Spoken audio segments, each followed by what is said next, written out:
কী অবস্থা serious community? So গত ক্লাসে আমরা দুইটা ইম্পর্টেন্ট রুল শিখেছিলাম আমাদের এসএসসি এইচএসসি সেন্টেন্স কমপ্লিশন যে টপিকটা আছে। তো আজকে আমরা আরও দুইটা ইম্পর্টেন্ট টপিক শিখব। সো প্রথম কোয়েশনটা যদি আমরা একটু খেয়াল করি, এখানে বলতেছে Jamal had an accident yesterday while. তো এখানে আমরা আগের ক্লাসেও বলেছিলাম যে সেন্টেন্স কমপ্লিশন বা কমপ্লিট সেন্টেন্সের ফুল মার্কস পাওয়ার জন্য বা ভালো করার জন্য আমাদের কিওয়ার্ডসগুলো বা সেন্টেন্সের ফরমেশনগুলো মাথায় রাখলেই যথেষ্ট। এইখানে আমার কিওয়ার্ডটা হচ্ছে হোয়াইল, আর আরেকটা হচ্ছে যে আমার হোয়াইলের আগের সেন্টেন্সটা অবশ্যই হচ্ছে একটা পাস্ট ইনডিফিনিট সেন্টেন্স হবে। তো এইটা থাকলে আমরা কী করব? এটা থাকলে আমাদের নিয়মটা হবে যে আমরা একটা সাবজেক্ট নিব অ্যান্ড এরপরে হচ্ছে আমরা পাস্ট কন্টিনিউয়াস করব, বা সোজা কথা বলতে গেলে হচ্ছে was were plus verb plus ING. So এই নিয়ম অনুযায়ী যদি আমরা আনসারটা লিখতে যাই তাহলে আনসারটা কী হতে পারে চিন্তা করতে পারি আমরা। তো জামাল অ্যাক্সিডেন্ট করছে কালকে, কখন কি হয়েছিল? হোয়াইল, যখন কি হইতেছিল? যখন স্বাভাবিকভাবে ছেলেটা রাস্তা পার হইতেছিল, হইতে পারে রাস্তায় কাউরে দেখা ফেলছে, ওই সময় অ্যাক্সিডেন্ট হয়ে গেছে, এমন হইতেই পারে। তো এটাই লিখি, Jamal had an accident yesterday while he ওয়াজ।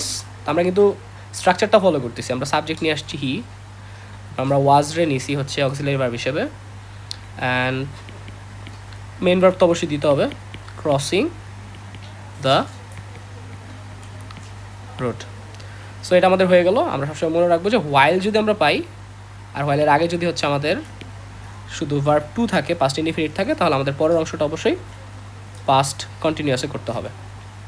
এবার আসো আমরা দ্বিতীয়টায় আসি। তো ফেসবুক চালাও আর সান্ডারে চিনো না, এটা তো হইতে পারে না, তাই না? সো এটা নিয়ে একটা লিখছি যে সান্ডা is everywhere on Facebook, I wish. তো এই স্ট্রাকচারের কিওয়ার্ডটা হচ্ছে আই উইশ।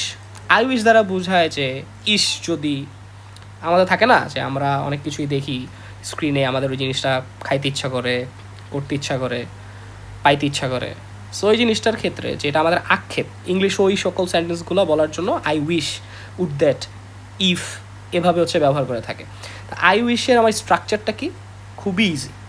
আই উইশের স্ট্রাকচারটা হচ্ছে এরপরে আমাকে এমন একটা জিনিস লিখতে হবে যেটা আমি আসলে পাইতে চাই, করতে চাই, বাট আসলে আমি করতেছি না এমন কিছু।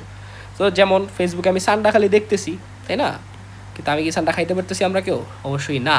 তাহলে ওইটা আমরা লিখলাম যে I wish I could eat সান্ডা, বিরিয়ানি।